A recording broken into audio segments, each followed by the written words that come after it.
Welcome back to Bite Size Magic. My name is Snack, and today I'm doing an interview with the top 4 of Breach the Bay. This was a tournament hosted by Doot Loot, happened just about a week ago in Daly City, California, and instead of just doing a winner interview, I wanted to get the perspective of all 4 players. Let us know if you like this kind of method of interviewing. It's a little more time intensive, but I think it gives a really cool perspective about the top 4 of a tournament instead of just getting one person's point of view.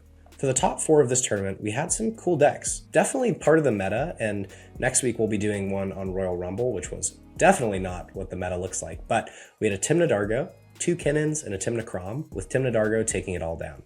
Joey is the name of the Timna Dargo player who won it all, and we have a really cool giveaway in this video, so make sure to stay until the end to see how you can win something that Joey handmade. Real quick, I want to talk about some tournaments that I and my team are going to be going to in the near future. The first of these is the Best in the West Platinum Qualifier event. This is going to be a platinum event held at TC's Rockets down in San Diego on February 21st. Part of the Best in the West circuit, so you have a great chance of playing in this, getting points for that circuit, and qualifying for our invitational at the end of the year. We have over $4,000 of prizing. I and the Croach are going to be casting this whole thing and streaming it to the Bite Size channel, so if you can't make it, make sure to check out that cast and watch us yap about cEDH all day. The next event I want to talk about is the Atrium.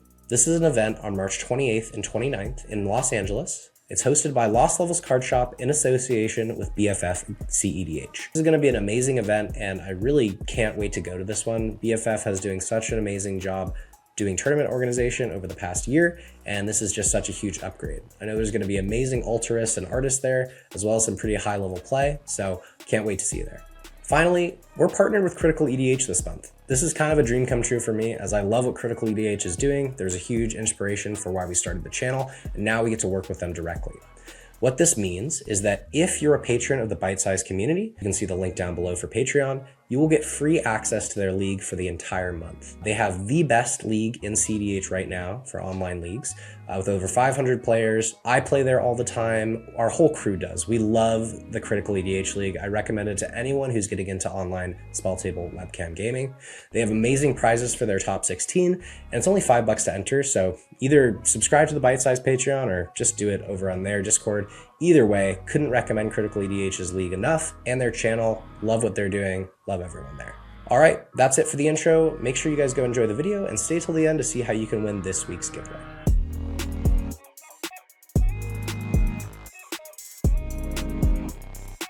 And we're back with Channel 5 with Zach and Dan Moss. I don't know what to do with my hands. Dude, I wish I would have done that in the original interview. If you would have just what do you think is working for you? And I'm just like, ultimately, I feel like game 1, I really did a great job of mulliganing, and I think the cards, I'm just such a skilled pilot. It had nothing to do with luck, variance, or anything. It's just I'm so good at the game. What are you doing with your hands, Dan? I don't know what to do with my hands. Put your hands down. Put your hands down. It's like, perfect. Wayne, edit that in. Edit that in. Oh, Wayne. Well, I'm here with Dan Moss, aka the OG Kinnon pilot. I don't think anyone built Kinnon before Dan. He was the first to do it. He innovated. He came up with this thing called NBC. It was called No Bad Cards. Original idea. Dan, welcome to the show. Why don't you introduce yourself and say hi? Hi, I am Dan Moss, and that's about it. That's about it. Nothing else to know there. What's up? What's up? I'm Dan Moss. I'm from San Diego, where Zach's from, and play some cEDH, and I'm here. Heck yeah. Yeah, well, first of all, congrats at Breach the Bay. I mean, top of Swiss, second place overall. Gotta feel pretty cool. It doesn't feel real, ultimately. It feels very fake. Doesn't, some would say fluky, some people would say pretty fluky. All of those wins, you know how those happen, yeah. But no, it feels amazing. I've told my wife multiple times, like I talked to her for like 3 hours last night about it. I was like, it's just crazy. Like were you telling her about all the things you were doing? You were like, and then I had a Mystic Remora, and I had the Commandeer and the Misdirection. I didn't cast my own study the whole time. Like that was crazy. Didn't even need it. No, but you copied it. I copied one. Yeah. No, and then I copied that 18 times. No, I'm just kidding. But no, I was telling my wife, like, I was just like, it's crazy. Like the weekend, before the weekend, I told her, I was like, I don't like, even when I was planning it with the guys from TC, they were just like, are you coming? I was like, I think so. I don't know. And I just kept going to my wife. I was like, I don't know, like spending that money to like go up to San Fran with dudes I kind of know, not really, kind of. Like, I mean, I played Magic with them and don't know them Yeah. personally, but I Acquaintances was at like, best. spend money to just, I'm going to donate $120 and then like Yeah. head home. And I'm like, not hanging out with my family. It was just like this whole thing of like, do I go? And then I was like, I'll do it. And then all the way up to the trip, I'm like, I can't believe I'm doing this. Like, I'm not a grinder. I'm not popping up like it. And so, but I was excited to see Doot Loot and see him. Like I played a game with him way back in Fishbowl and loved the dude. And I was like, oh, like he's hilarious. So I was excited to see him, but ultimately thought it'd be fun and did it. And it worked out. It worked out really well. Hey, Yeah. I mean, awesome. what's the feeling of momentum like where you go into round one and you win round one, right? Dude, round one, And when then we were you just in our player, because they did player meeting, but that ended up being our pods. Like, you remember? And round one, the guy in seat one had smelling salts. And I was like, I thought to myself, these guys, that's not fair. Like, it's just, what do I even do? I no made the joke. I PEDs was were gonna call allowed. him. I know. I said I was going to call the judge over. He said, no, it's like, I already asked. It's fine. I was like, damn. They're cleared. I was like, shit.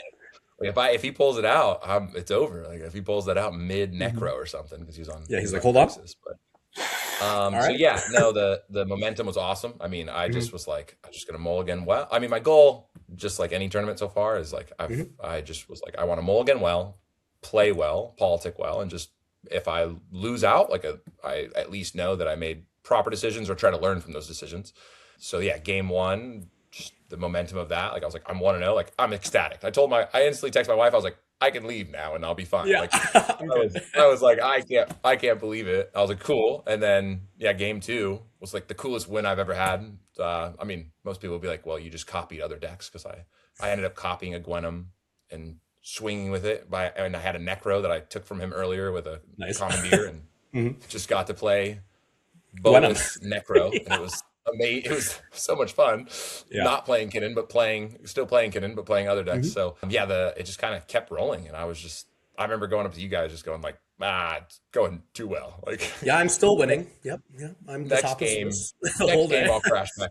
Yeah, next game I'll crash back down, and then popped up to that pod, and I was double Rog size Zerda, and I was like, oh well, that's tough. Like. Yeah. You guys want to draw? Like, so yeah, no, the momentum was awesome. I'm trying to think if that's the first time I ever won the first game of a tournament. Because like, I don't know how tournaments truly work. And like, I'm usually always going that downhill way with the guys down there.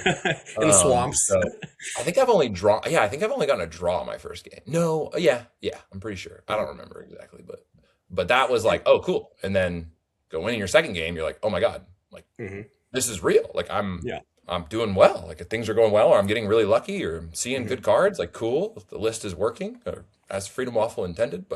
And then I'm just, it just kept going. Like won that game won game two, third game, that game, like I said, it was all turbo. It was all three turbos. And I was like, this is like, at least from what I lurk online, people say bad pod for Kinnan. I was like, uh-oh. Yeah. I've heard that. Good pod if you slam a turn two Consecrated Sphinx. It's fantastic pod for that. Yeah. You're like, that worked out.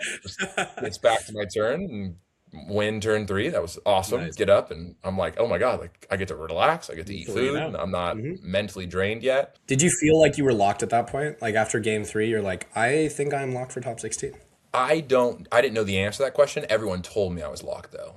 And then people started telling me about the pricing, and I was like, listen, I don't look at pricing because this guy doesn't get pricing, right? Like I don't look at pricing because I don't get pricing. So I'm here for a good time and a long time. Like that's so the guys were like, what are you gonna draft? What are you gonna pick? And I was like, what? And I don't know. Like, what are you talking about? And then they were like, keep jamming. And I think I even told you during it, I was like, I'm just trying to, and you even said it to me once too. You're like, just play game by game and just you're a 0-0-0. You don't care about anything else. But then when you get to the table, everyone's like, you guys are 3-0. You're a lock. If you get a draw, you guys want to draw? I'm just like, no, let's jam. Let's keep playing. I'm winning. That was feeling pretty good. At the 3-0, everyone's like, you're a lock. Like and I was just like, that's crazy. I made a top 16 of a big tournament. Like that's a huge tournament, a platinum tournament. Yeah. I was very surreal, very crazy, and I mean, the different support that I got from different friends. Like, I got a group of guys that I've been playing with. We used to play back in 2017, and then we stopped and we started playing again like a year ago. And those guys were all just cheering me on. They're like my best friends, and we're just, it was cool. And then obviously everyone from TCs and all you guys were all supportive, and just like Dan's growing up was always the quote. Becoming a man. Just becoming a man. I want to ask this question. What do you think? I mean, this is a huge tournament result. I mean, it's phenomenal to be placing top 2. You were number 2 overall this whole tournament. Where do you see like the growth in your play the most? Is it politics? Is it again looking at mulligans? How do you know if you're keeping good hands or not? Like, talk to me about what the growth looks like and how you think you've gotten better over this time period of playing. Okay, interesting. What do I think went well in that tournament? I didn't have to go below 5 in mulligans once. So that's like the lucky or the variance or whatever we want to say. Like you know, a card game version of this. So I ultimately got good hands, and I think either each of them had a remora or each of them had a remora. One of them had a copy enchantment in the pregame. And my pregame politics led to a lot of my decisions. Like, I was like, you know what, today I'm going to talk and ask questions. And I mean, I kept saying to the people, shoot or shoot. Like, I'm going to just ask a question. If someone answers it, cool. So like, game 1, I got a hand with Mystic Remora and some rocks and I think 2 pieces or 1 piece of interaction. So I was like, okay, like I'll keep this. Like, that was an easy mold decision. I think it was 6. I kept 6 on game 1. And then, game 2, my first 7 had an Ancient Tomb and a land and a copy enchantment, and there was a Gwenem across from me. So I just turned to the Malcolm Kedis and I was asking him. I was like, "Hey, like, 4th player." I was in seat 2. I also had good seating. Like, I mean, I think I had 3rd, 2nd, 3rd, 2nd, something like that. So no 4ths. Like, but on terms of like, I asked the Kedis, Malcolm. Sorry, I've got ADHD, dude. You're gonna get bing, bing, bing, bing, bing. Oh, me too. I feel you. We're probably like the worst people to talk on this, but it was horrible. I turned to Malcolm Kedis and I was like, "Hey, we got a Gwenem in C3. Like, do you know what Gwenem does?" And he was like, "Not really." So he's like picking it up, looking at it. Seat 4 was a Marin. It's like an old black Clan Nel Toth. Yeah, there we go. And I just asked him what his deck was like, and he was like, "It's graveyard stacks." I was like, "Okay, cool." And then I was talking to Malcolm Kedis, and I was just like, "What are you keeping? Like, are you trying to jam a Minotaur early game? Like, there's a Gwenem. Like, if I have removal, I don't want to use it on you." And then we just get to the Gwenem and we're chatting, and he's just like, "I have a hand." And I was like, "Yeah, you have a hand for sure. Like, do you want to tell me anything?" Like, and then I kept saying, like, "You don't have to tell me anything. You tell me to shut up and I'll shut up." I swear, like, I'll literally just shut up and just do my thing. I just want to know how I need a mulligan and how responsible we both are. You're C1, I'm C2. We're both blue. They're not blue. Like, what's going on? And he did turn to me and he was like, "I'm going to cast a draw engine turn 2. And I was like, "You're going to cast a draw engine turn 2? And he's like, "Sick." Yes. I was like, how much does that draw engine cost?" And then he was just like, he just like looked at me and didn't answer. So I was like, "I'll keep my hand and see if he's being, I mean, we'll see what happens. I have a copy enchantment." So go around the table. He just slams the Ristic Study turn 2. And I was like, "You got one? I got one." Like, cool. Like, we're buddies. We're buddies. So like, that was my mulligan decision was based off of a guy randomly telling me he has one, which give it a shot. I mean, you can ask anything you want. And people can answer any question they want. And game 4, the ROG size, or the game 3, the ROG size, I was chatting about how I think I just started yapping about how I was on cloud 9 at this point. So I was talking about, I didn't care about anything. You could beat me. You could beat me, but you weren't beating me because I was just, I was happy. After I got 1 win, I wasn't losing regardless. Even if I lost, I'm like, I'm happy here. Like, I'm good. Especially when I was 2-0, I was like, "I'm on cloud 9, my man. I'm chilling. I'm good." So then, the game 3, my mulligan was, I mean, I think, my first 7. I started talking about how are we drawing here because there's food being served. We're all 3, and I think we're all 2-0. We're all 2-0. One of the guys across from me started talking about EV. I had to find out what EV meant later on, but he was talking about EV, and I was like, "Awesome, EV, like the Pokemon." Like, I'm just awesome. Really into EV, really like EV. He's like, "Don't we get negative EV?" He started talking about like different data. He's a super cool guy, but he was talking about a bunch of data stuff about, and I was like, okay. Like, I was like, I just think that I'm supposed to keep a handful of interaction. Like, I'm playing against 2 ROG size, Zerda, and then I think he was just like, "Well, is that really going to get you? Like, is that really what you're supposed to do? And I was just like, I'm going to keep this hand. Yeah. And I was just like talking about interaction, but ultimately the hand was two lands, a soul ring, a fell, or like an arcane signet, and I had hidden strings as well, and a contrary sphinx, the main part of it. So I ended up, both rock size mold aggressively. One went down to 3, the other went down to 4. I think William was seat 1. He was an awesome dude, but he was ultimately just didn't seat a land the whole mulligans. And then I kept my hand because I was like, Contrary Sphinx seat 2. Like, I doubt any of these guys will have interaction. And from there, rock size liked a wheel. So it ended up being that seat 3 wanted to use a wheel, but I slammed a Contrary Sphinx, and then he asked a table about it, and they were like, I don't think you can wheel. And I was like, I think you can wheel. Like, I think it's the best chance you have, honestly. Damn it. How else are you getting out of this? We joked at the end of the game. We were like, he was like, I wonder what would happen if I would have wheeled. And I was like, I don't know. Like, I would have drawn 21 cards. Yeah, even my first, I got oddly rewarded by keeping that hand anyways, because my first card drawn was a Force of Negation. So I was like, now I have interaction. I'm like, cool. And I transmute Artifact. That was the other card. So I was like, I have a way to get Assault. I have a way, Concentrated Sphinx, like if we're going the longer game, like cool. Piece of interaction. Yeah, no, it was, and then I got a piece of interaction. So that was amazing. And then the next 2 games, I drew the game 4 and 5, which game 4, I was excited to play against Julian ultimately, because I've seen him on your podcast. I've seen him online typing before, and then I knew that he was he just was a very good player. So I was just excited to play against him, because that was the next thing. Like, I was like, if I lose a lot, like, I just want to play against good players and just see where I'm at and see if I can. I can hold my own, I guess. Kind of like how like playing against you or Stockwell or Jacob and Brian, like all you guys, like it's just. Slowly but surely, I've learned a lot from each person from TCs, like Dylan and stuff. Like, I mean, Dylan walked me through like a baby how to force a draw, because I didn't even know what to say. I was like, I got this spell and I can stop you.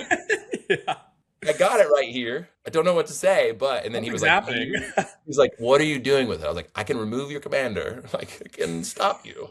Am I close? Stop it. Am I hot or cold? Do I get a point? Do I get 1 point? So just like that, basically, like things were just coming together with that. So mulligans, I'd say mulligans, like game 4, like I was against Julian. And from there, once again, my first 7 I think it was land, soul ring, fellware stone, and a mystic remora.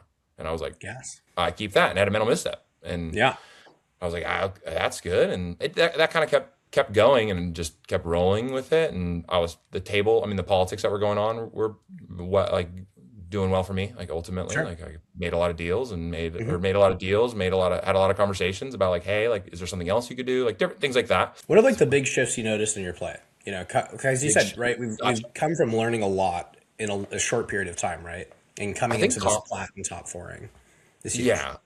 I think confidence was a big thing, because like I'm even on here, like I'm not good on camera. Like I do not like being recorded. Like even when I was back in college in a dorm, like I would be crazy. But then the moment someone took out a phone, I was like, hello, I'm Dan Moss.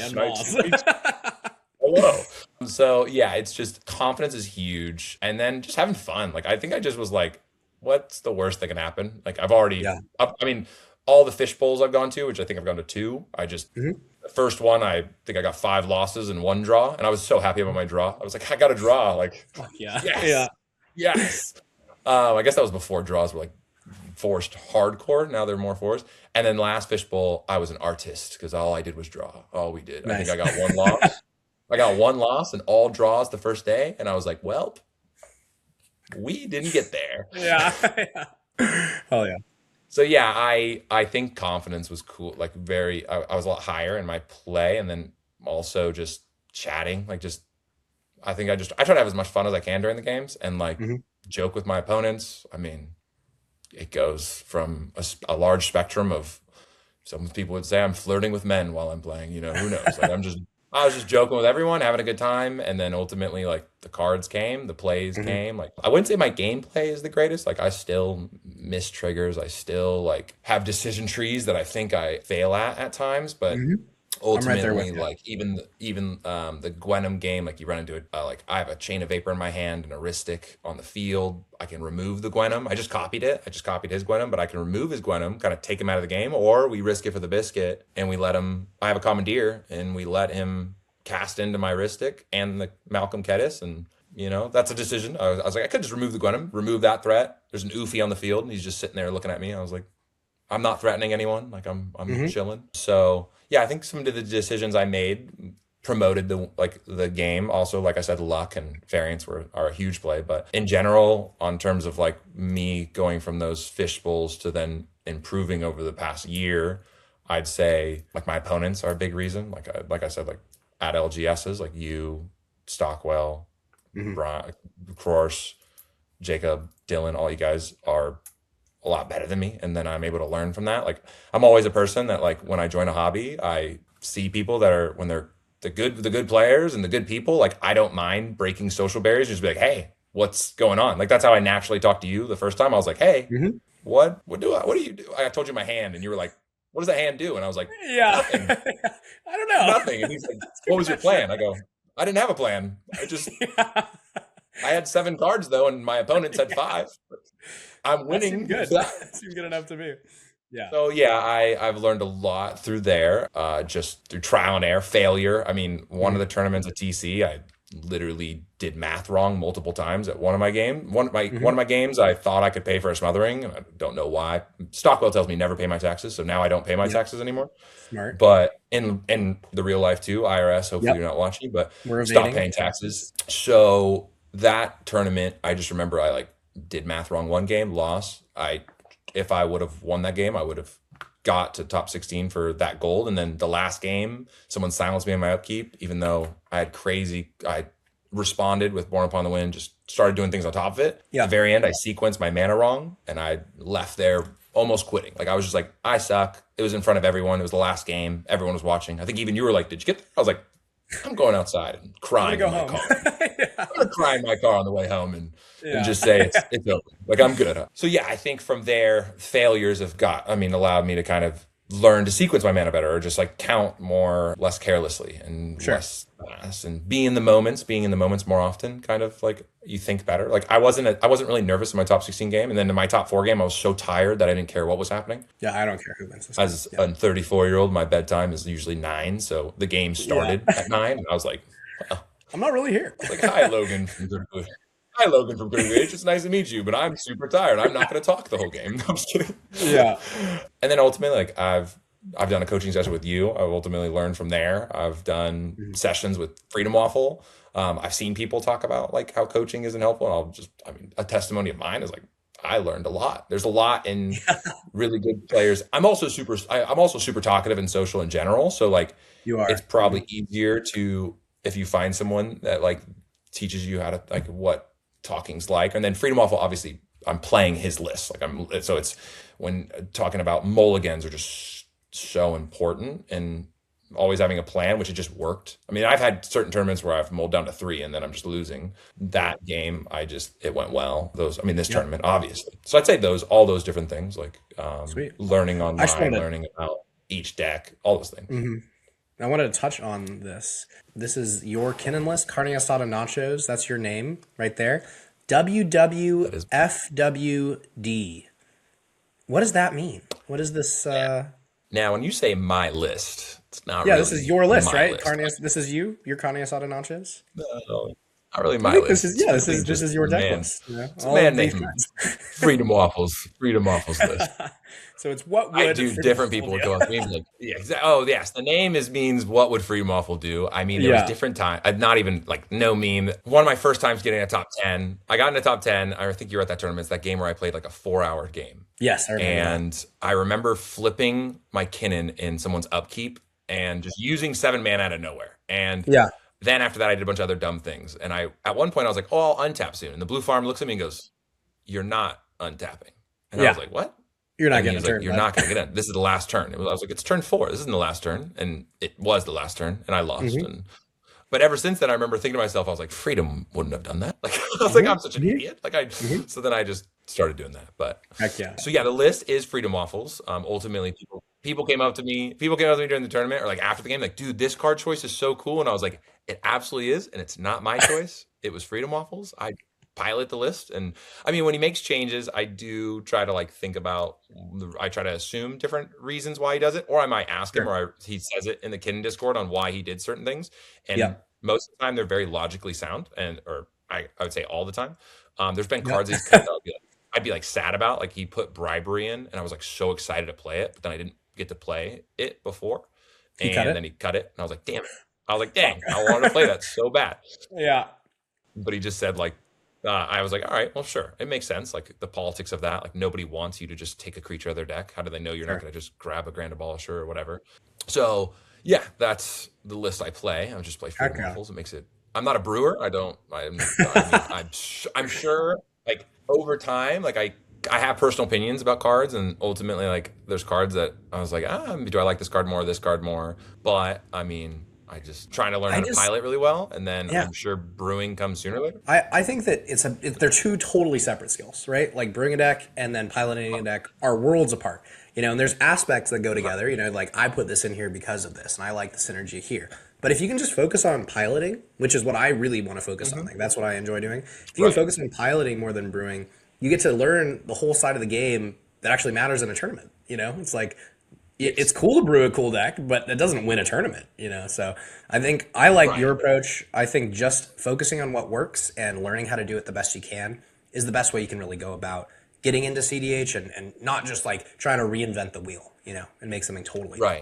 So I would love to continue this conversation, but we do have the next person in our top 4 waiting to chat. So anything else we want to say, Dan? Congratulations. Do you want to leave the people with anything? You want to shout anyone out? You want to plug your socials?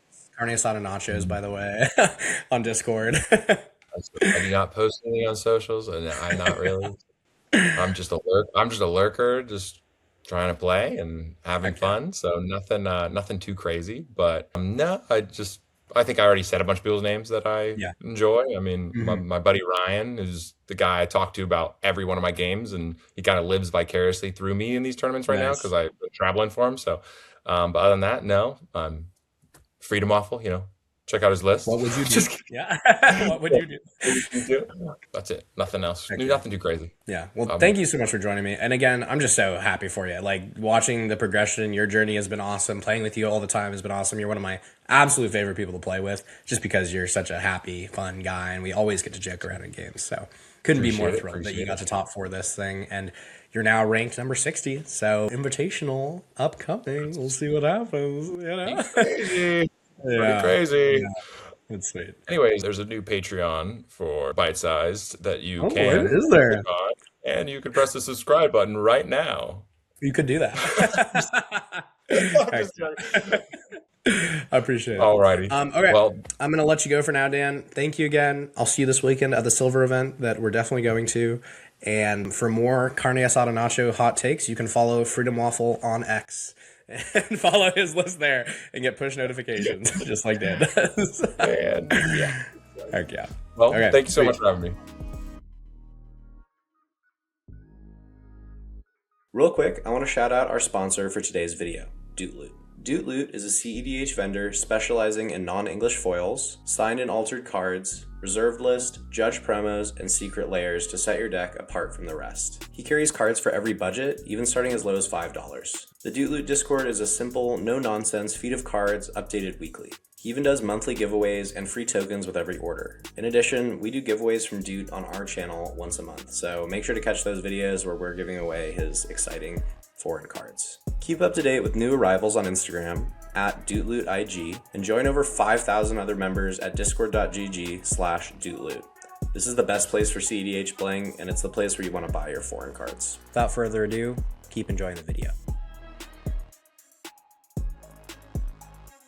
Welcome back to Bite Size Magic. My name is Zach, and I'm here with Logan, who top 4'd Breach the Bay on Blue Farm. So congrats, Logan, on that top 4. Must feel pretty good to hit that plat. Is that a first on the Platinum top 4 for you? I mean, I won a plat last season. You did? Okay, sweet. Yeah, I won. Well, that was I won on Glarb, Snowy Summit, right? Yeah, it's yeah. Well, it's good to be back. Heck yeah.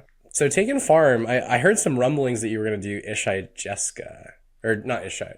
sorry, not Kark Ishai, the bird and the wizard. Yeah, I was hearing all about all this like creature stacks and stuff, and I was just thinking to myself, Quark casts, only a handful of spells, and if I copy them, like I'm not casting them, so maybe I can get through some of that.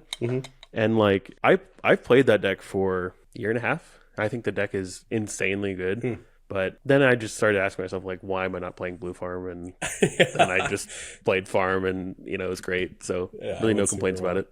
Hell yeah. Well, a couple things I wanted to do is the first would be just to take a look at your list for this. I know you've been, since you picked up Farm and you're on your villain arc post-invitational, there's been a lot of of changes you've made to the deck. Is winning being a villain?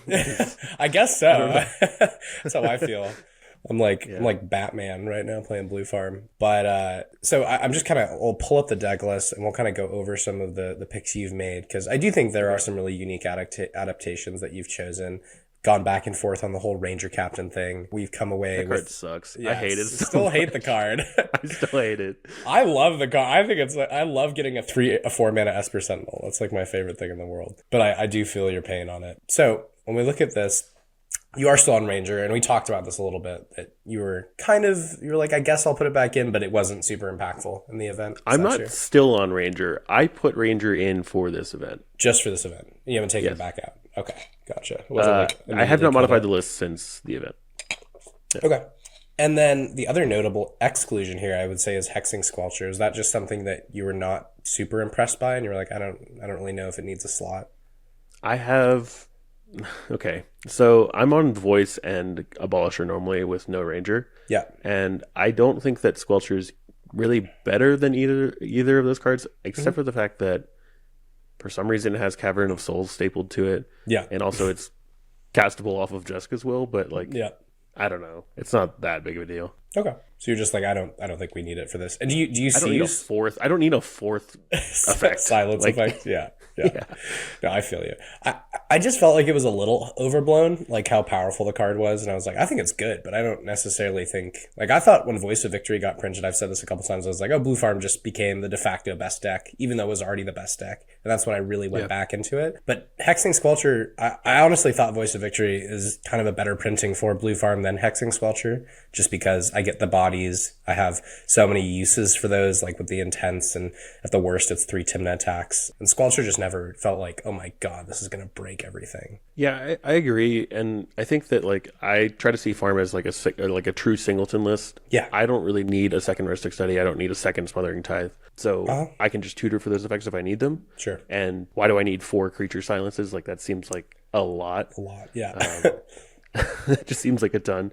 But I do think that Squelcher is like fundamentally a broken Magic card and probably should not have been printed, but that doesn't necessarily mean it's good enough for Farm specifically, because Farm is in this really weird spot where you have 100 cards plus a 140 card sideboard. Yeah. Like it's it's in that 140 cards that you could put in the deck, but like, I don't know, why would you? Yeah. No, that makes sense. I mean, again, I like to leave this up to the people that are brewing a lot more than I am and can make like sound decisions on like why or why not it should be in the deck. I'm down to test everything, but I'm not necessarily here to die on a hill that I don't necessarily have like the reasonings to back. So I'm with you. Yeah. I think Squelcher's like at its most problematic when you're green creature tutoring for 2. Sure. Like let's say you're finaleing for 2 or you're invasion for 2, and the options are like Lotus Cobra, maybe, or Breeze Caller or Squelcher. And like it could be any of those. And then all of a sudden your 2-drop slot is like problematic. Yeah, that's reasonable. I actually think it's a stronger mid-range piece than it is a turbo piece. Like if I want a turbo piece, I'm just going to play Defense Grid. And of course Defense Grid can be countered, but it's like, I'm more scared of the mid-range like Rog Thrasses and decks like that having access to it, where it's just like I really can't respond. They get to bury me on the stack even more. They can respond to counter spells with a Court of Calling, and that just answers everything. So yeah, the creature tutors make it strong because it just like appears and you have no priority if you don't respond to the tutor itself. Yeah. So other includes in your list that are, I would say, not like completely and totally like we've never seen these before, but ones that I don't play personally or that other people have tested and tried. The ones that come to mind are Yogg's Will, Get Probe, and J Will. It looks like you're not on the Flare package right now, but you still have that Jessica's Will. I'm on Chat. Flare. Oh, it's right here. Cool. Yeah. So do you see this Jesk as well as part of the red package? I know chatting with Jason, he just loves this card too. Do you feel the same way about it? Like it's just a card that you don't see coming out of farm? Yeah, it's strange to me because I always saw it as an inclusion in the deck, and like I took it out very briefly, and I was like, it just feels wrong not being there. So it's strange for me to hear that like other people aren't running it. Yeah. It just makes a lot of mana, and like red mana is strictly an upgrade from colorless, so Sure. it's not the best mana that you can get, but it is mana, and if you make 20 red, I'm sure you'll find something to do with it. Yeah, even, I mean, you've talked about this, and I have as well, but like, we really don't want to be cast air commanders, so most of the time this is just a red ritual. So the question just becomes, is that red mana going to be useful in our deck or not? And I think it becomes more useful when you can dump it into things like a Harnfell, a Wheel, you know, these bigger payouts that are going to do something for you. So Exactly, and part of my philosophy with the deck right now is that Yogg's Will is just another way for me to put like problems on the stack. And if someone counters my Yogg's Will, or if I'm like fighting over it and it ends up getting countered, it's not the end of the world. Where like Breach is much more crucial to the game plan. But Yogg's Will, you can put wins together with like a tutor and a ritual in the yard. Yeah, absolutely. Yeah, this is what I really want to try. I'm actually going to be shifting my list slightly more turbo just to test these cards again, because I tested them all pre-NV, but I haven't given them a huge try, and I want to see how cards like Yogg's Will, J-Will, Flare, and Bergie perform in the list. I think I'm shifting off of turbo and more onto tempo. Just kind of like I need that turn 3 or turn 4 like power play, and I think of it that way, where it's not necessarily a hard win attempt, but I'm doing things that are so powerful that if my opponents aren't interacting, it essentially amounts to a win attempt. Can you give me an example of what that would look like?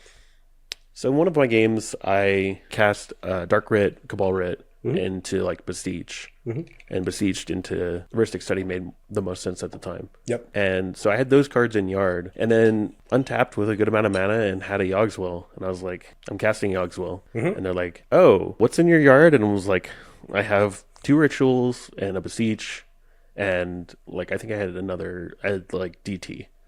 That's pretty hard to deal with. Yeah. And for me, 3 mana into a Yogg's Will is like, it's not a whole lot. But I have a study, and if they cast counter spells into my study, I draw more cards. Sure. So like I'm benefiting either way. Yeah, that makes a lot of sense. I do like having more problems to deal with, because sometimes it feels like you assemble the Heuristic Study, Smothering Tithe sort of Exodia and Blue Farm, and then you're just like, guess I'll just wait till someone does anything scary, and then I'll draw a bunch of cards and make treasures and win. But it's nice to have some proactive pieces in there too. I'm curious to see what the tempo list that he comes up with looks like. I mean, I feel like this is probably pretty close to my tempo list. It's splitting between turbo and mid-range, and just doing powerful things. Have you heard of the term like "go again" relating to like Flesh and Blood? Go again? No, I haven't. So it's like a mechanic in the game where you can only make a certain amount of game actions, and then certain cards have "go again" stapled to them, which allow you to make more of those game actions. Cool. I think of Yogg's Will as like a go again. Sure. Like, okay, so I've cast Get Probe before. I can cast Yogg's Will. I can Get Probe again. Yeah. I can. My Remora's died. I can cast Yogg's Will. I can Remora again. Sometimes it's a value Yogg's Will. Sometimes it's like straight up win. Like the game's gone on so long. Cast it and like, oh, I have 30 cards in my yard. Yeah, absolutely. Like, that's backbreaking, right? Yeah, it's I like to think of the whole. It's the same concept. You have to answer this card. Yeah. Exactly. I think of the whole deck that way right now, because if I can like double Jessica's Will with commanders out, sure, it's really hard to like not convert that into something. Yeah. And you can do stuff like Flare from yard and stuff like that, and that just all feels like really powerful. That's sweet. Yeah, and no ROG in the 99 anymore. I saw that's something that got cut. Is that just a little bit too fast for your like comfortability? I yearn for him every day. I want him back in, but there's just there's no spots right now. I know. Hey, Ranger Captain. I mean, that's the cut, right? Like, I think maybe, but even Yogg's Will, like, I know I keep talking about the card, but like, you can Ranger Captain again, and like that's just so cool to me, and I think ultimately that's more powerful than a Rog Rack, even though I like it. Yeah, that's reasonable. I'm testing Memnite right now as my 0 mana like speed the deck up a little bit, and it's been really fun. Like I find that its usefulness is weirdly like on paper horrible, but in practice amazing. And it's like, oh, I just have a Culling the Weak target on turn one, or I can intent it, or I can bargain it, or, you know, I'm trying grinding station too, so having another neutral rock for station is great. But it's fun to fool around. Why are you on station? Why are you in grinding station? The card's terrible. Oh, it's a horrible card, but the amount that it can pivot you into the turbo wins is quite interesting. Like, you're able to make a lot of plays where it's like, oh, I have a breach and a mana vault and a tutor, and it's like, oh, it's a turn 2 win because I just have a grinding station. You know, I don't have to set up LED and brain freeze. It's the same thing as Roxai, just allows for more turbo pivots. And it's a horrible card. Completely agree with you. Like, not a good card whatsoever. It allows for more turbo pivots, but it's actually just decreasing the card quality in farm. And I think that I'm just looking to increase the card quality as much as possible. Sure. Whereas Yogg's has a downside of, like, if you don't have any cards in yard, like, it doesn't do anything, right? Mean bet too, yeah. But you can brain freeze yourself. You can, you know, just the game goes long, it gets you there. Yeah, meme bet's excellent. I mean, I can't ever cut meme bet. It's too good of a card. And yeah, I don't know. I'm kind of liking these like 3 mana power cards. I think it all kind of just started with Beseech too, because I love you can Beseech into any of them. Yeah. Beseech has been great for my testing as well. But this is very much Rogsai philosophy, right? Rogsai it's the 3-drop power deck. Like, all these J-Will, Yogg's Will, like, these are cards that make Rogsai so powerful. And I think they're more adapted to Blue Farm with Tremneck's build. Like, he was like, oh, we should just try Bergie and Jessica's Will. You know, like, why aren't we on these cards? And now they're sort of stapley in the deck. But that, and we have Lotho and Tataru and for sure, Smothering Tithe and mana generation and treasure generation. Yeah. People say, like, Rogsai doesn't have that. Yeah, Blue Farm, you get your backup plan. And I'm like, actually, I think you just get more mana. And that's why the deck feels so good. Like, this backup plan is still bad. But it's not horrible. So, okay, heck yeah.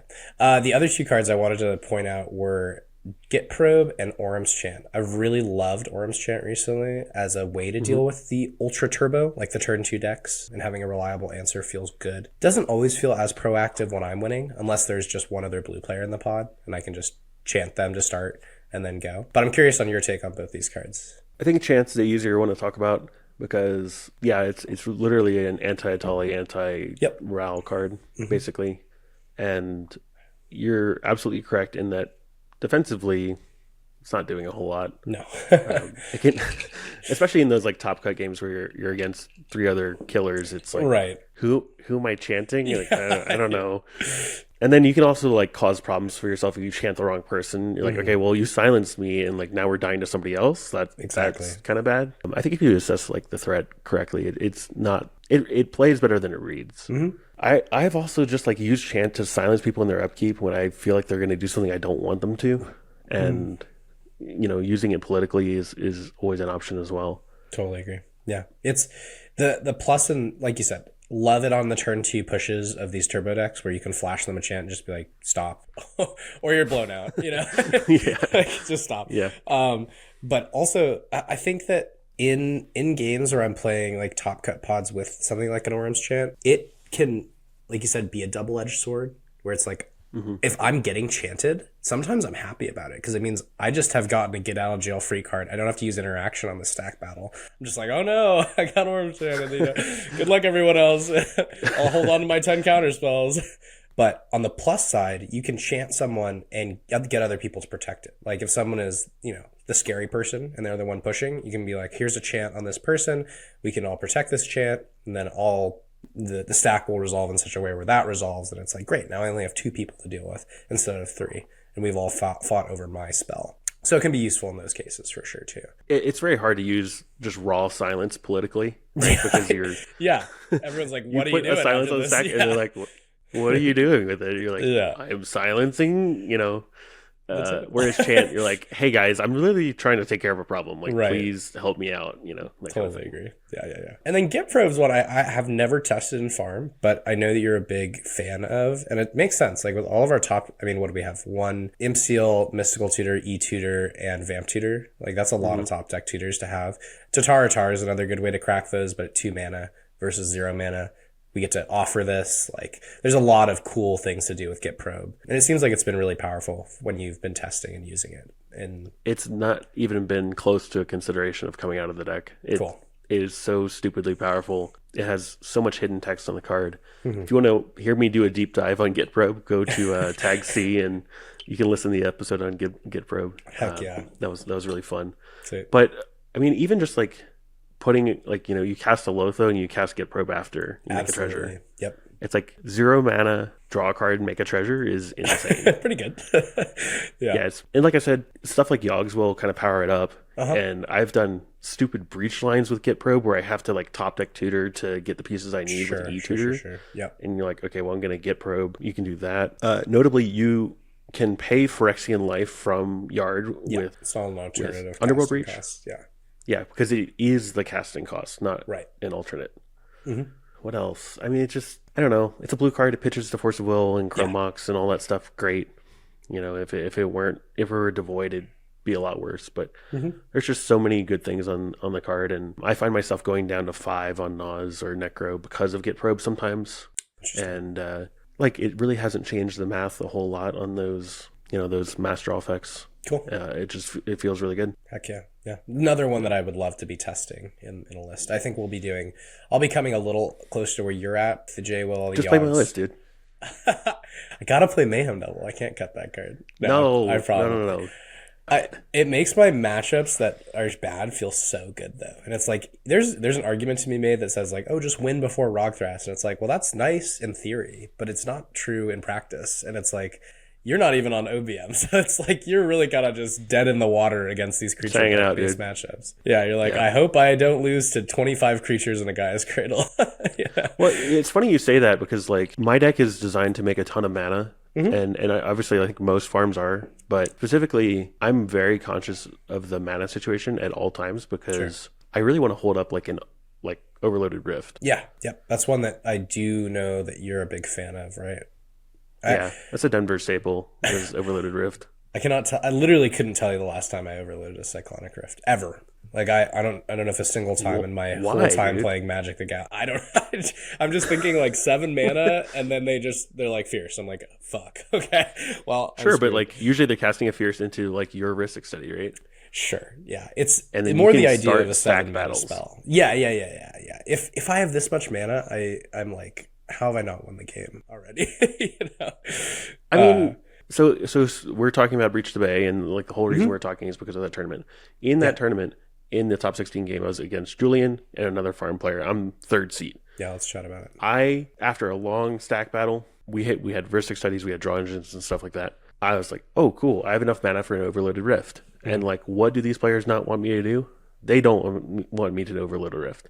So we're passing to Julian's turn. I was like, actually, I've got one more thing. And I restart the stack with an Overloaded Rift. And then we fight more over it. And I'm just drawing more cards. And like, it doesn't matter to me that much. Yeah. If it resolves or not. Sure. But it matters to them a ton. Yeah. Super reasonable. I hear you. And, it doesn't end up resolving, but it draws me enough cards to get Julian's VV off the field. So he's not able to present a win. And then I win on my turn. What was the composition of that game, by the way? You said Julian on VV, you're on farm. The other 2 decks were, I'm guessing, Rogsire, probably. No, seat 1 was farm. Seat 2 was Julian on VV. I was on farm. And then to my left was Malcolm Kedis. Okay, interesting.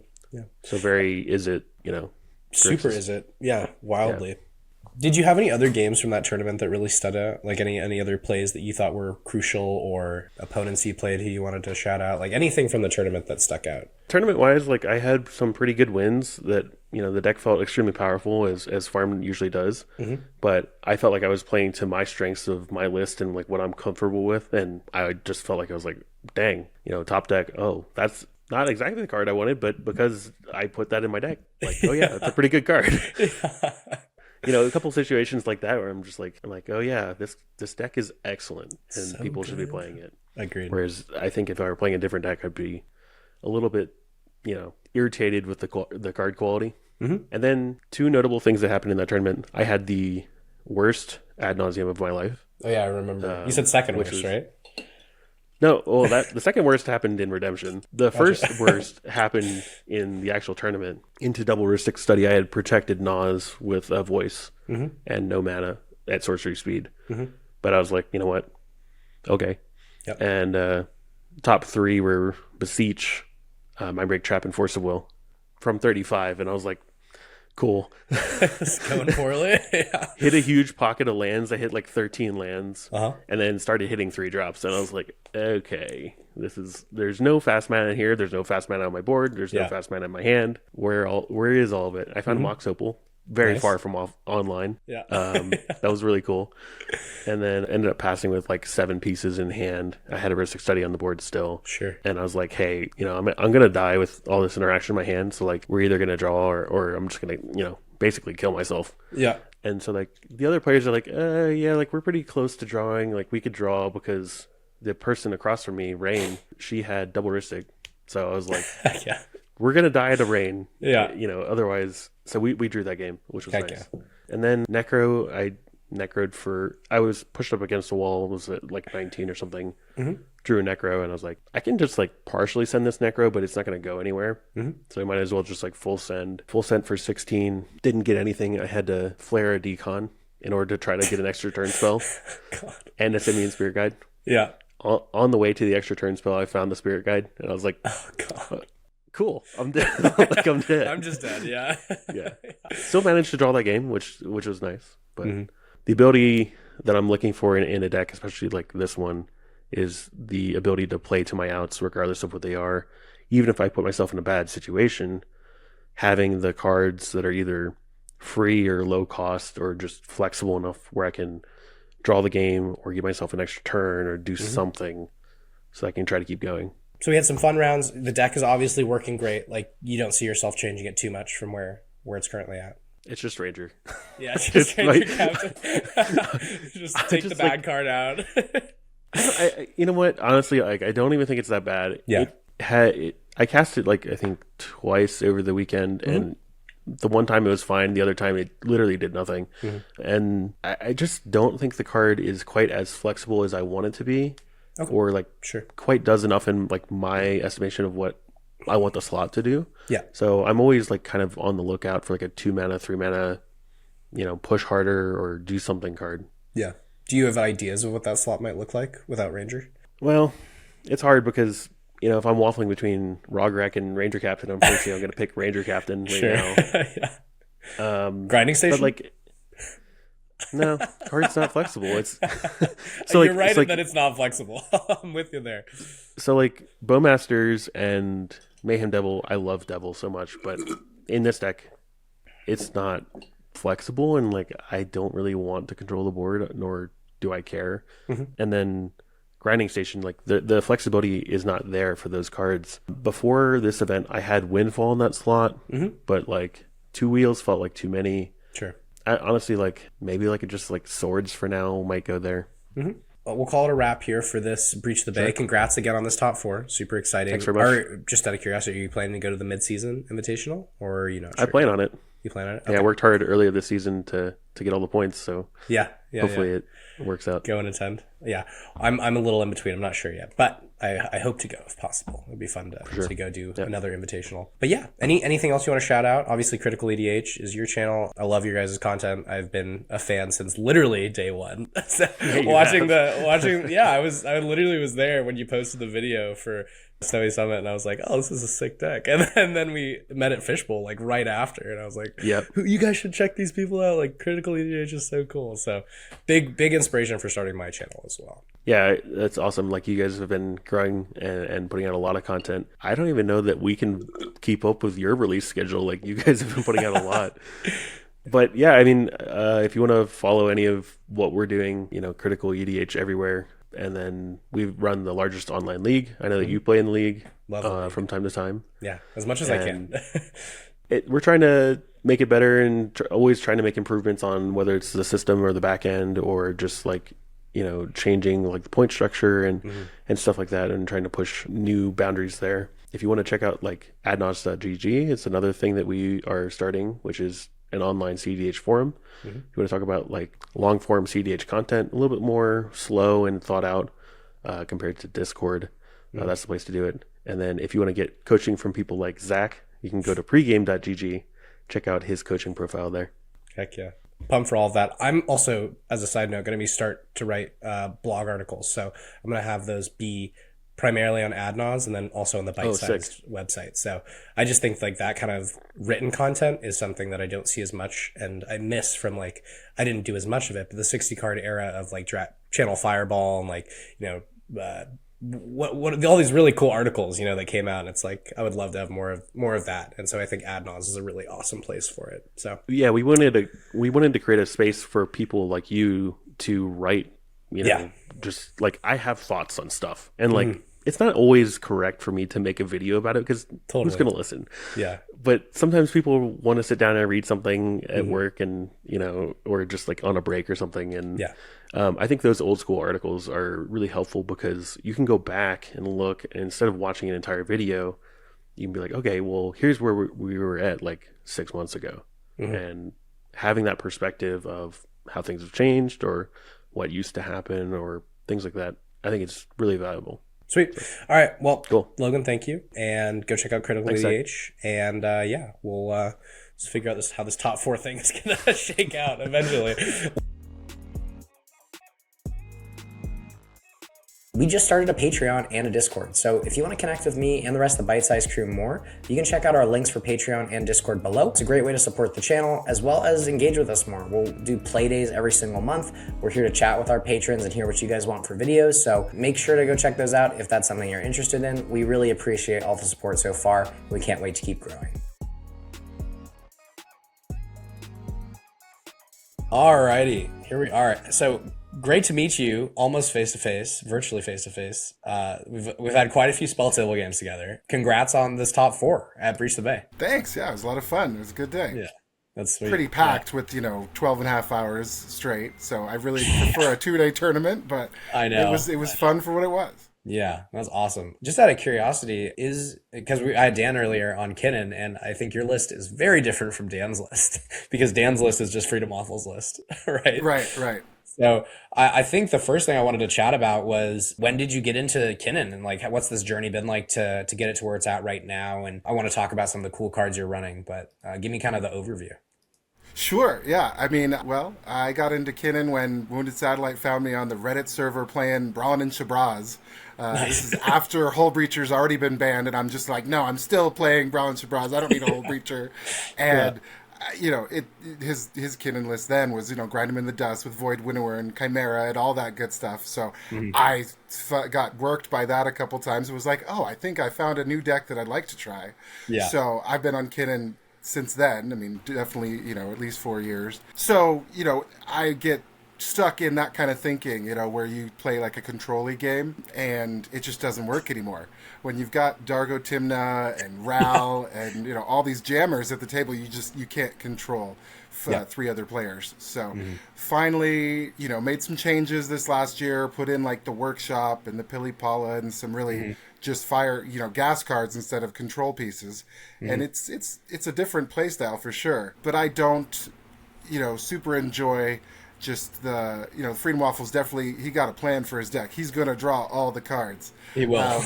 And I don't exactly prescribe to that plan just because I don't want to play Disrupting Shoal and Misdirection. Totally. He definitely, like Dramatic Reversal and Commandeer, now I feel like are staples. So there's definitely some innovations Freedom's made that are, well, why weren't we playing this the whole time? On the other hand, I don't have all of those big high resource games all the time where I feel like if you're in just a turbo game, your Clever Impersonator's not going to copy anything worthwhile.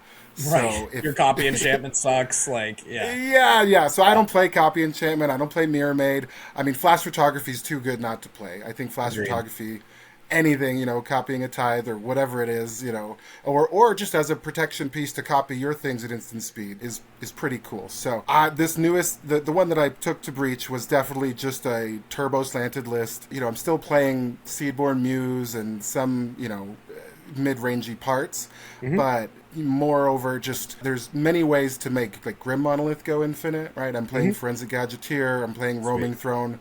I went off Spark Double just before this, but Spark Double was another one that, if you can flip into that. So I like the idea of flipping into one of these other creatures, and then all of a sudden you just have infinite mana. Yeah. I mean, I think it was round 4, round 3, I had, 2 cards in hand, and, me and a Kefka kind of, I tried to commandeer his Rhystic Study turn 1, and then somebody else, force of negated countered the Rhystic. So we both just got, like, shut out, right? Yeah. So Elsha's running away with the game in C3. Crick is just hanging out, as Cricks either win or don't do much. Nothing. So then finally, Elsha fizzled or, got to another land or whatever, didn't get to keep going. But we're on super low resources. And Kefka finally gets a Kefka out. And I got to discard the Basalt Monolith to the Kefka trigger, which is cool when you have a Shifting Woodlands on the field. So go to my turn. They had opposition agented my Green Sun Zenith. I wanted a little Cabbage Man, right? And they're like, no, we're just going to try to screw you. And they took my Thrasios. And we're like, we're just going to leave this in exile and see if you can win without it. Entomb the Basalt Monolith on Kefka's turn, and then he just, shoot, I don't have anything for that. He's got 2 cards now because he drew 2 cards. Elsha is, just gassed out, and Crick is, sitting there. The first spin, so obviously I turn Shifting Woodlands into Basalt, and the first spin is a clone, so I get to clone the Kefka, and then activate the Kefka ability, because you can't flip a clone. So I just make them sack all their permanents, which was pretty fun. They're like, well, can you even win without a Thrasios? I'm like, I'm sure we can figure something out, but definitely will be no permanence. I think I'm in a good spot. I think we're gonna figure it out just fine. So they gave up. They gave into that one. So I really like those kind of things where you don't have to cast the game-winning spell. So if you can Shifting Woodlands, or you can flip into a Forensic Gadgeteer, Roaming Throne, whatever, then it's much less interaction points. Then you don't have to play the 12 different free interaction spells. And it's just more fun to still be on. I mean, I'm a Timmy at heart. I want to flip some big things, Right. So it's more fun to still be flipping. I mean, Kinnan on Freedom's list now, they've took out Seedborn also. They're just off of all the fun stuff. So I want to have fun and still flip Kinnan and see if we can still win that way. And I mean, Pilipala is the same kind of thing. Once you have a Pilipala out, you're flipping, and if you flip into an Enduring Vitality, you just win. So it's kind of neat to do those things. Why don't I share the screen and we can look at your list together? So Nanik, what is this name? It's Kinnan backwards. Of course it is. Nice. I'm going to roast in the comment section for that one, I'm sure. But hell yeah. I mean, it does feel backwards. I want to play a control-y, fun, long game. I feel like super turbo games like the meta we're in now, there's not a whole lot of... I mean, not that there's no skill, but there's a lot less skill than the really long mid-range control games that I remember playing. So it feels backwards to me. Thus the name Kinnan backwards. If I'm just going to try to put in wins... Sure, that's what we'll do. Yeah, so that makes sense. Yeah, Pilipala is probably the most fun piece. Yeah, I heard that you cast this in the finals game and Dan copied it. Yeah, so we were definitely like, I had a Green Suns. Like, I could have tried on that turn 3 seat 2. I could have tried for a Green Suns, but Dan had drawn, I think, 6 extra cards with his turn 1 Mr. Gamora into Rock, into Delighted. So... I'm not here to just get blown out, so I didn't even cast the Green Suns. I didn't want to give Dan even more cards. So, and it turns out Dan did have a Fierce and so did Logan, so it wouldn't have worked. But, that was the keep, is like, okay, I've got a turn 1 Pilipala, turn 2 if I get some more gas, or turn 3 at least I can go for Enduring if it feels right. And it didn't feel right. But yeah, Pilipala is super fun. I've always been unfreed from the real, so I like untapper stuff. It's funny, there's a lot of Kinnans now talking, what's the Rog Thras guy's name that's super famous? Sam Black. Yeah, he made a Kinnan list, and he's on Pilipala and Horseshoe Crab. And Horseshoe Crab is objectively the worst untapper. Like, that and, like, Morphling, they're just terrible. If you want to play untappers, play Freed, play Pilipala, play even Knapsack Click or Leech Bonder, any of these where untapping is part of the cost. Yeah, it's interesting. You can just play all those untappers, but it makes me want to play, Concordant Crossroads and Thousand Year Elixir. Totally. I finally settled on Lightning Greaves in here because at the very least, it just keeps my Kinnan or my Cabbage Man safe, right? But it's also, you can just, if you get fed, you can just explosively, cast Lightning Greaves. If you already have an Enduring, you can cast the Pilipala and just do it. So Sweet. Yeah, that's really cool. I like, so the cool thing about Greaves, I think that you're mentioning is like, if I have an Enduring Vitality out or if I have Dorks, I can go cast a Dork, equip the Greaves, tap the Dork, cast a Dork, equip the Greaves. Like you can kind of do what Nadu used to do in a little bit of a different way, but you get to utilize it really well. Yeah, just chain into it. It's then they act more like rocks. You know, they do cost one, but it's like with Kinnan where it goes neutral with rocks, where you can just dump your hand basically, which is pretty cool. I took out Seed Time before this tournament too, but that's another one when these turbo lists where you're like, oh, if I can do Seed Time and I can just dump my hand, and then if anybody interacts with you at all, you're like, okay, cool, let's take another turn. Seed Time and like Expropriate are just like right there. I really want to play these cards, but they're just, you know, too niche or too expensive to put it all into there. Yeah. I see you're looking at Vitalize. That's a fun set card too. Sick. Yeah, I love this card. It's like a 1 mana kind of dramatic reversal impression, right? It's like a second dramatic reversal only for creatures. Exactly. Yeah, it's a ritual at worst, and at best, it's a Kitsa combo piece. Totally. Right? Yeah. How does that work for those uninformed?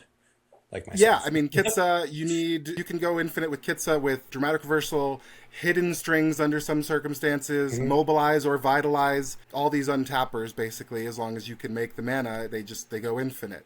And I mean, obviously in the, you know, Magic Christmas Dreamland, where you have Kitsa and the Valley Floodcaller, you're able to put multiple attempts of that. You know, if anybody interacts, you interact, and you untap and put another one over the top.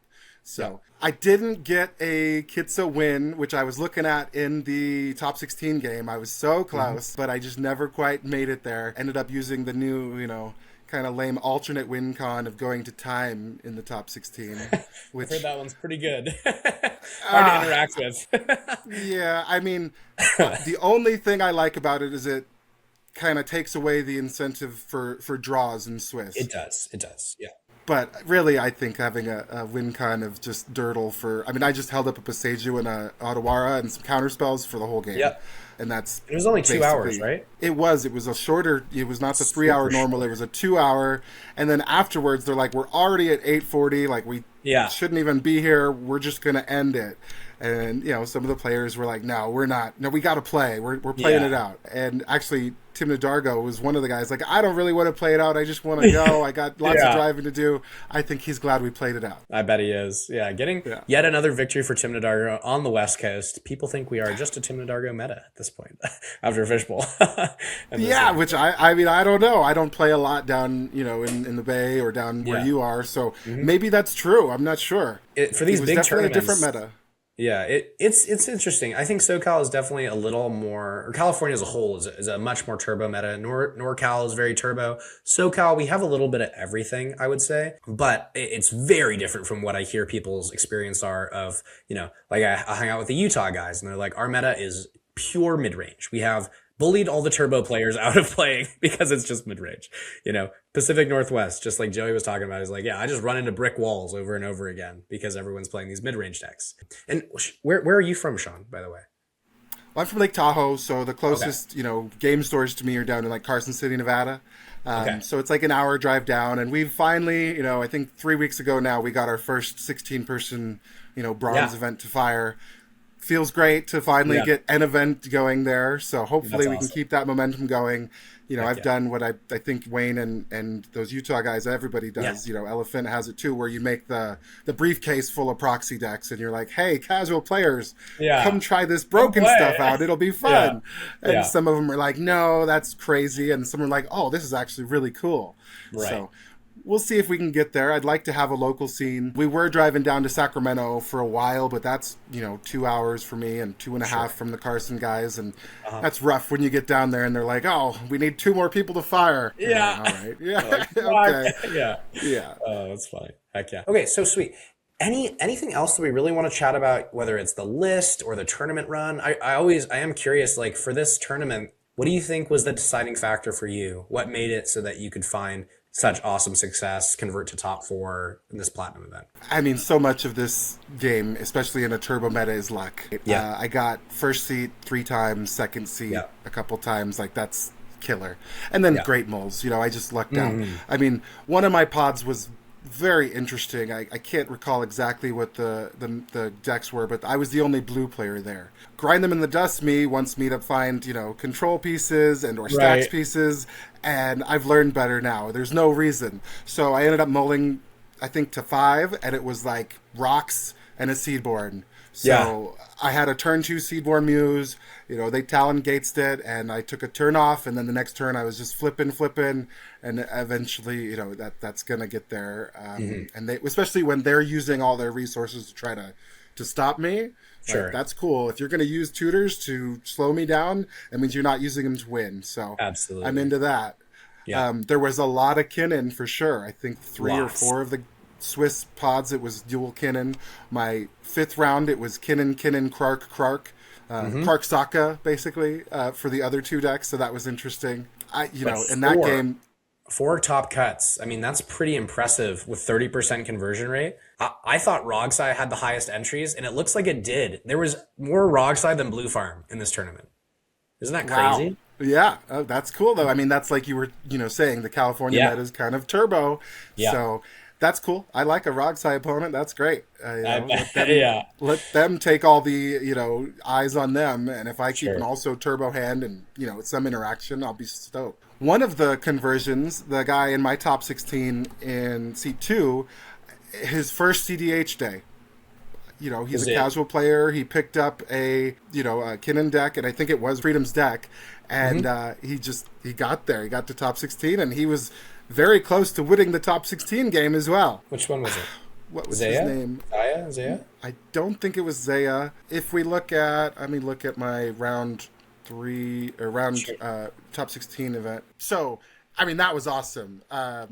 So cool. Rupan was the Rogsai player in that pod. Rupan is super good. Yeah, very strong. Yeah, he's super fun to play with. It's always nice, with your with Varix or Rupan or one of these guys that just makes it super fun to play as well. It's way better. So, I mean, his first play of the game was Rollick on seat 2's Kinnan, Flare of Duke to Rollick, my Kinnan. It's okay, sure, buddy. Message received. It was awesome, though. I mean, it was cool. I think it was Max Trejo was the Kinnan who was brand new and, just stoked to be there and super fun to play with also. 5 Kinnans in the top 16. That's pretty phenomenal. Pretty cool. That's sweet. Yeah, that's the most top cuts, the highest, looks like the highest conversion rate out of any deck. Even higher than, I guess, maybe not higher than this because they're missing the entry, but the highest converting deck at this event and the most, and one of the top 3 in terms of entries. Wow, 20 Rogsai entries. I don't think I saw a Rogsai until top 16, so I was blessed there as well. You got lucky. Elshas, Cricks. I faced a Gwenum at one point, but definitely didn't see a Winota was there. Okay, how many Crick? There was 4 Cricks. I think I saw 2 of those, maybe just one of those. But Crick is an interesting deck too, kind of like Rogsai, where you're like, okay, guys, we better make sure we got something for that, or we will just lose. Yeah. Anything else you want to shout out or chat about, or just make sure that people know about this tournament or about you or your deck? One thing I would say is if you were in Wiley's local meta, you're thinking about cEDH, it sounds like you're starting a scene. So make sure to go check that out. Anything you want us to link, we can definitely have in the video, but just feel free to talk about it too and where people can go to do that. Sure, yeah. I mean, Northern Nevada cEDH is our Discord that we're trying to get going, and we, like I said, had our first bronze event, so hopefully that's the first of many to come. I'll give the link to you guys so you can join there, or if you're visiting Tahoe or Reno and want to get a game in, we play on Sundays, but we can get games in other days as well. Super fun to, grow the community and get some events going, so hopefully it works out. Awesome. Well, thank you so much for joining, Sean. I do appreciate your time. I'm excited to catch you back in Crit once we start getting more games going there. And do you have any events you're planning to go to anytime soon? Are you coming down to any SoCal events coming up in the next month or so? I don't have any SoCal events on the calendar, but I'm not opposed. I like traveling for fun cEDH. I think the next one I know I'm going to is the Portland Tap for Hope fundraiser. Yep. That one looks fun. Well. It's a 3-day thing. Yeah, so cool. I'll see you there at the very least. And then there's one in Vegas, St. Patrick's Day, which looks fun. I love playing with Smalls, so I think Smalls said he was going to that one. I'm down. I'll get out there if I can see Smalls. So maybe we'll see you at one of those events. Thanks for having me on, Zach. Lovely.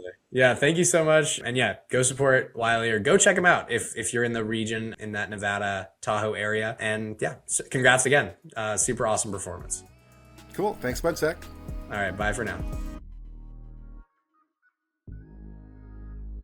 Secondly, I want to shout out Manivault Proxies. They're a US-based proxy company, and they help make this game more affordable so that you can play based on your skill level and not just the size of your wallet. I would not be playing this game if it weren't for proxies, so I love what Manivault is doing. They're even offering 5% off if you use the code SNACK at checkout. Without further ado, keep enjoying the video.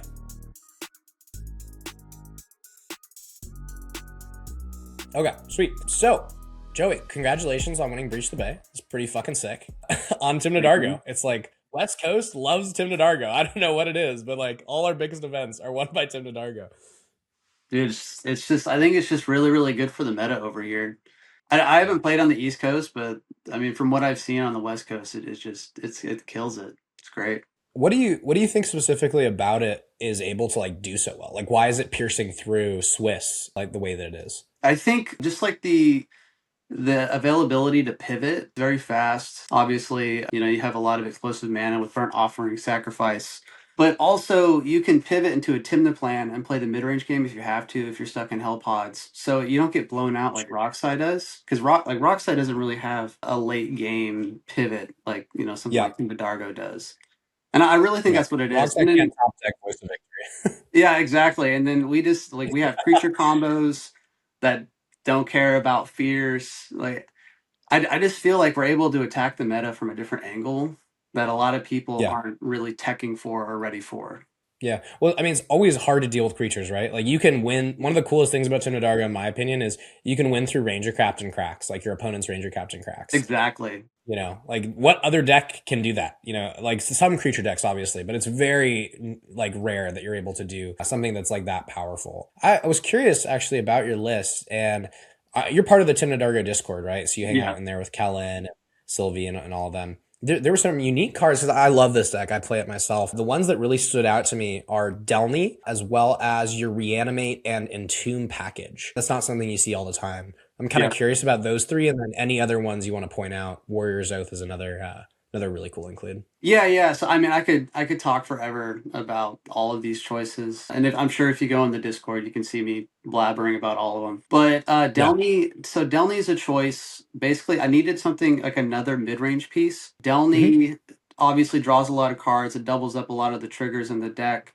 But I also found that in a weird way, it could help with cracking top decks for like bolus lines and other things by just like, so for instance, you can like sacrifice Greedy Freebooter, Delny Trigger, you can scry 2, make 2 treasures. Like there's little synergies that came up a lot more. And before in that slot, I had Mayhem Devil, which is obviously it's a very good card, but I felt like Delny in a weird way is a little bit more proactive, and that's why I chose to put that in the mid-range slot. Yeah, absolutely. I mean, you think about too how many cards trigger off of Delny. It's like a good chunk of your. It's a lot. Yeah, it is a lot of the cards, and when you stick a Delny and you have like an OBM and maybe you also have like a Yogg.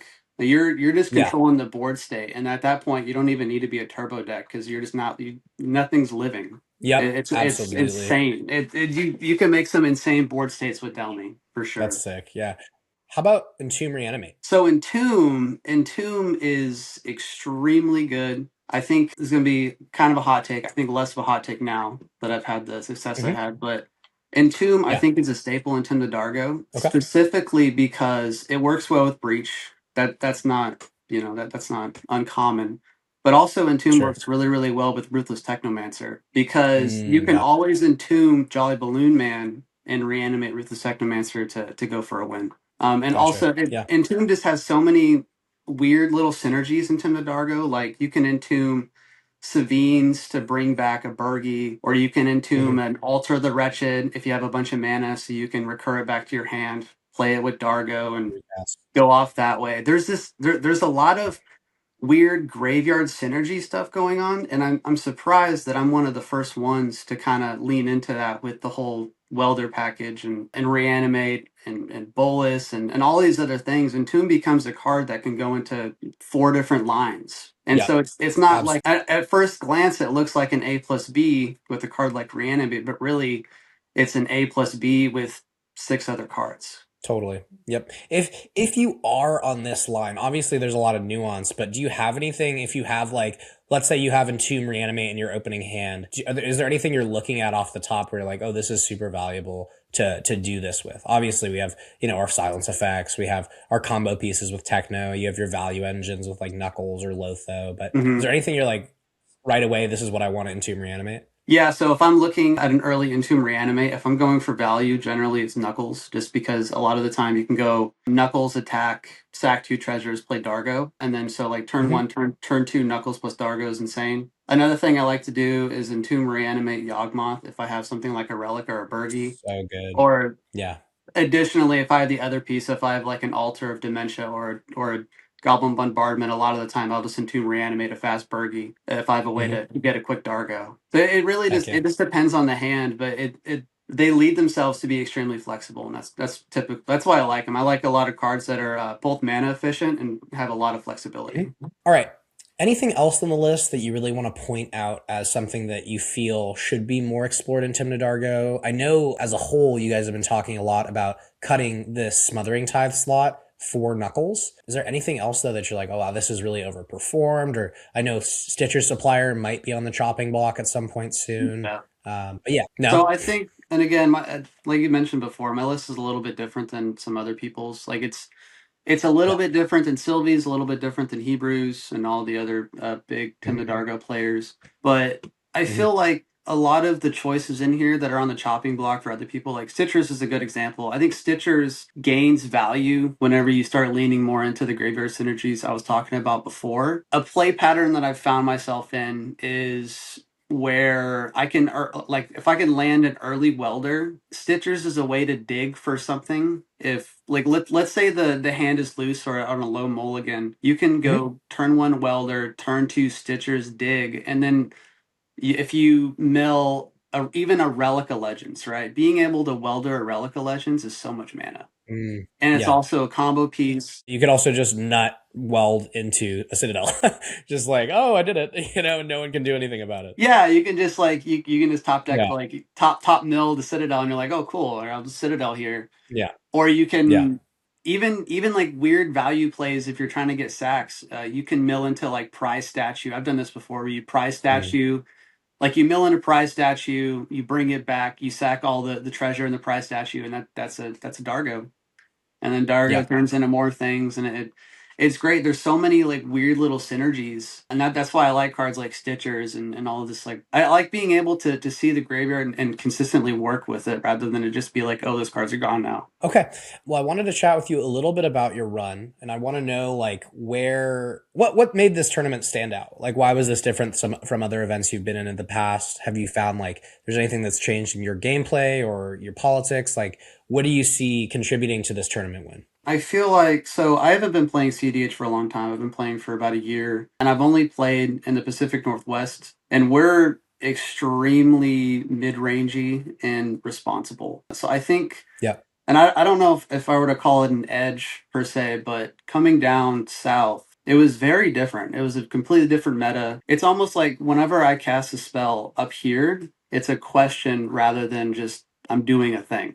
And so, and I think that's kind of what drove my list towards more of this recursion focus, because I'm used to getting blown out and I'm used to having to figure out a way to come back or to utilize resources multiple times. And I feel like me not having to do that as much kind of, I don't want to say made it easy, but it made it where I didn't have to play towards something. It was a different feeling. It was a different feeling playing because I felt like I guess the wall wasn't so thick. Sure. Yeah. I mean, it's like elevation training, like if you're going and you're like working out at like super high elevation and then you come down to sea level and you're like, holy fuck, I'm a goddamn superhuman. Like it's a totally different feeling than playing against double Rogsai pods, in California. Yeah, exactly. And being like, no one's interacting with me at all. Yeah, like I like turn 1 bobble felt insane. Like it was like, oh cool, like the other 3 players don't do anything. I'm like, awesome. I'm gonna cast an Adnos and I can win through Bobble. It's great. Yeah. Yeah, That's sweet. it was just different, yeah. But Mhm. I think the biggest thing, again, because I've only played in the Pacific Northwest, I was able to meet a lot of really, really cool people. Nice. And that was exciting. Like, I'm a big cEDH nerd, so getting to meet all of the content creators that I watch, and I watch a lot of content. I have an hour drive to work, so that's all I do is just listen to podcasts. So just Heck meeting yeah. everyone and playing with really, really good players, it was a lot of fun. That's sweet. Yeah. Yeah. Well, I'm super pumped to come up to the PNW for the Tap for Hope charity event. Yep. Is that one you'll be going to? I will be there. Yeah. Heck yeah. Yeah. It was so cool meeting the Tap for Hope guys, chatting to them about their events, and we're really pumped to be working with them and, like, you know, doing something that's not just for the game, but also for something outside the game that's really positive. So I'm pumped to come up for the PNW for that. Yeah, I think it's going to be a good event. All of us should be coming down. It should be a good turnout. Yeah, it's Heck gonna yeah. be fun. Well, are you based in, like, the Washington area or the Oregon area? In Tacoma. Tacoma. Okay. Yeah. Sweet. Yeah, I actually I met you a little bit ago. But Is it the Tacoma tournament that I went to? Yeah, that you had to bail out because you like left keys or something, and we're like, oh, dude, no. So bad. Oh, that was so, dude. I literally I drove down with Isaiah, I believe his name is. Yep. And I'm like, I'm pumped. I get to hang out with all the Seattle people. I'm born in Seattle. Like, I was born in West Seattle. So coming back home and getting to play cEDH with everyone is so cool. And I'm like, wow, I get to do my first tournament. And then my mom texts me and she's like, where are the keys? You know, because I'd gone and got Starbucks. And I was like, fuck me. I'm in fucking Tacoma. I got to take the bus home. I'm like stranded out here. My mom's pissed. Nightmare scenario. Dude, we were all excited. We were like, oh, dude, the NV winners here and our little 1K is going to be fucking great. I was like, hell yeah, I'm about to cook his ass on Tim Dargo. Yeah, Tim Dargo, man. And then we're all sitting down chilling, waiting. And then Isaiah's like, he had to go. And we're like, man, this fuck. Like, you scared, dude. I do remember meeting you, though. We were in the parking lot chilling. I was like, all right, well, it's going to be a fun day. But the last thing I wanted to ask you is there anything else you really wanted to talk about on this pod, or like mention or bring up anything you want to support or shout out, or, you know, make people aware of, basically, aside from that Tim Dargo is the best deck for the West Coast? Yeah, for sure. I think if you're looking to play Tim Dargo, join the Discord. It's probably the most active and opening cEDH Discord out there. Like, I was on for 3 hours yesterday just answering questions, and it's not just me. There's everyone that's seen any kind of success is on there just talking. And I don't know if you get that anywhere else. Additionally, shout out to my crew up here, Pacific Northwest. Thanks for being a brick wall that I can run into over and over again. It was pretty sweet. Yeah. Last thing, I do want to just say, I want to second what Joey said. The Tim Dargo Discord has been phenomenal. I've been in there a lot. I've chatted with everyone post Sylvie win. I've had lots of conversations with Kellen or Hebrew Hercules. It's just a very, like, everyone cares a lot in there, and they're really celebrating people, and they're open to so many new ideas. Like, how the list has changed over the time it's been played has been awesome to see. So the Pacific Northwest guys, they're all amazing. I got to hang out with Clay back at the last tournament we were at last weekend. And I've been buddies with Isaiah for a bit. I've met Atlas, I think, once, but just getting to meet everyone, like, I love Seattle. I love the Pacific Northwest. I can't wait to play more cEDH out there with you guys. So both amazing communities. Can't agree with you more. Yeah, man, bring your interaction. Yeah, seriously. Dude, I gotta say, that meta sounds like a blast. I want to play in mid-range hell. It's horrible down here. Everyone is just going turbo. It's like all turbo, all turbo, all turbo. But yeah, every pod I sat in was Roxai. I think the only pod that wasn't was top 4, if I'm remembering correctly. Wild. Yeah, it was insane. So wild. It's like, man, where's the 5-color Shishire at? Yeah, seriously. It was insane, yeah. Out of curiosity, just the last final question is, in those turbo, like in the turbo meta, or when you're playing against the turbo decks, are you responsible, or are you just doing your own thing and you're like, someone else is going to stop these people? No, I mean, it depends. Like, okay, so there was, I think it was my round 3. It was Krark, Sokka, Dahada, Rogside, me, and I'm like, man, this pod actually sucks. And my opening hand wasn't that great, but it had like a silence, and then it had win in hand. It had like I think it was like a gamble, Underworld Breach, some lands, and a silence. And I'm like, you know what? I'll keep a silence. And that's pretty much as as responsible as I get, but if I'm using that silence, I'm yapping my ass off. Like I'm getting something out of that silence. Right. More than No just one's interacting with me for 3 yeah. turns. Yeah. Yeah. If I'm That's forced to funny. use that silence, I'm getting a lot out of it. Or I'll just lose that game because I'm gonna lose it. I'm gonna lose it anyway, right? But I mean, double Kinnan in the top 4, that must just feel like hell. I'd be annoyed. I'd be Yeah, angry. it was rough. It was a lot more blue than I wanted to see. That's for sure. And that's why I was like, I need to push now because there's no way I win this late game. I'm just gonna get buried. Yeah. What was the decision point though, where you're like, show me something, Logan, show me something? And he's like, I'm not gonna show you, but I have pieces. Yeah, so I was third seat, so their turn 3, I'm going into my turn 3. I had Ragavan, 2 lands, Impulsive Pilferer, and I had in my hand I had Culling the Weak and then Adnaz. So I could Adnaz, hit Impulsive, make a treasure, and then Adnaz on end step, right?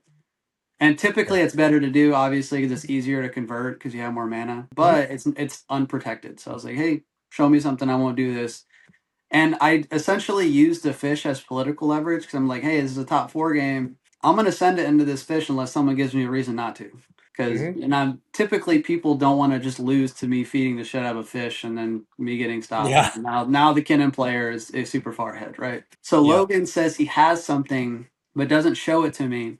And typically to me, I see that as a bluff. And so we talked back and forth for a while. I'm like, look, this is the way I play. You can show it to me, I won't do it. And if you don't, I'm just going to send it because I'm going to assume you're bluffing. And at that point, Wiley shows me a Cyclonic Rift, and I'm like, that doesn't help our situation. That does nothing. That does nothing to it. Logan goes to shake my hand, and he's like, hey, man, shake my hand. I promise I can counter that spell. Please do not push. And I'm like, you know what? I'll trust you. Okay. And then, and this is what Dan was laughing at. I was like, all right, I'll trust you. Untap, draw. And I see Voice of Victor, and I'm like, that's pretty good. So then the whole Ragavan debacle happens. I swing in to Logan's Crom, which I thought was Timna. And then I'm like, oh shit, no, wait. And then we, rewind, swing to the right person, Dan, and then I'm like, all right, cool, Voice of Victory. Yeah, no one had anything. And then I proceeded to do a crazy line, but I didn't have to do any of that. I had such an easy route to victory, but I did like everything else. Yeah, I heard you had infinite 1/1s. Yeah, so I'm gonna have breach, and I'm gonna do this. So I was like, all right, okay, I have infinite mana, I have infinite treasures, I have infinite 1/1s. I'm like, what do I need to do here? Okay, I have Magda. I'm gonna play Magda. And instead of just finding Deadpool and killing everyone, I was like, no. I have to find Alter. I have to mill myself out. I have to Savine's back Breach. And then I can Savine, and then I can Reflexive Trigger, bring back Goblin Bombardment and kill people that way. And then Dan goes to Beseju, and I put D-SWAT in my yard also. And I'm like, oh, I can just D-SWAT this. And I'm like looking in there, I'm like, oh, I can just Deadpool these guys like right now. But I'm like, nah, I'll win with Breach. I'll just D-SWAT you. Yeah, I'll beat you 4 different ways. yeah. So even if they had, I don't know. They if they had even more, I just Deadpool there, and I don't have to worry about any of that. Sure. That's hilarious. I love that. Just out of curiosity, with the Jolly Blue Man, aren't those hasty tokens? Can you just swing in? Yeah, but I was already went to combat with the Ragavan and swung into a Crom and do all that shit. Okay. Yeah. There's a good chance that people want more content around this. We're just testing this idea because I was like, I really want to do a top 4 interview instead of just the winner interview, especially because Dan got second, and it's like he's one of my locals, and I just couldn't wait to have him on. So anyway, it's worked out really well. Yeah, I think it's a good idea. You can see like the perspective from everybody. That'd be kind of sweet. Exactly. Yeah. Awesome. Well, thank you, Joe. I really appreciate you coming on and taking the time. Yeah, man. Thanks for having me. Huge thanks to everyone for joining me to chat about the top 4 of Breach the Bay. It was so awesome to hear everyone's perspective, the deck they played, the rounds, all of that kind of stuff.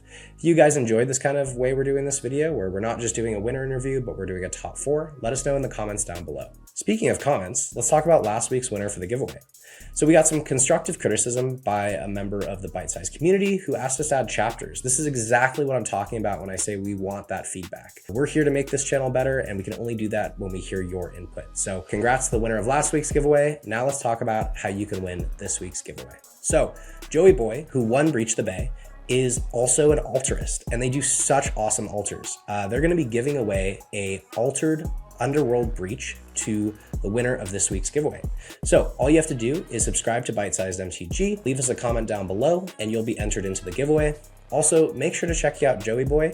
I'll leave his Discord down below so you can reach out to him for altar requests. This breach is just gorgeous, and he's going to be shipping it to one lucky winner. Finally, reach out to me if you're interested in cEDH coaching. I won last year's invitational, and I'm pretty close to being qualified for this year, so hopefully we're making it back. And I'm here to basically help anyone who's interested advance their gameplay, whether it be just getting into cEDH or taking that step from where you are now to playing at the highest competitive level. I'm here to help you do that. The coaching for me has just been amazing. I've loved working with all the different clients who've come to me and helping them progress their gameplay in the way that's unique to them. Each coaching session is different, and I really hope to tailor them to everyone's unique experience. That's going to be it for this week's video. Thank you guys so much for watching, and we'll catch you on the next one.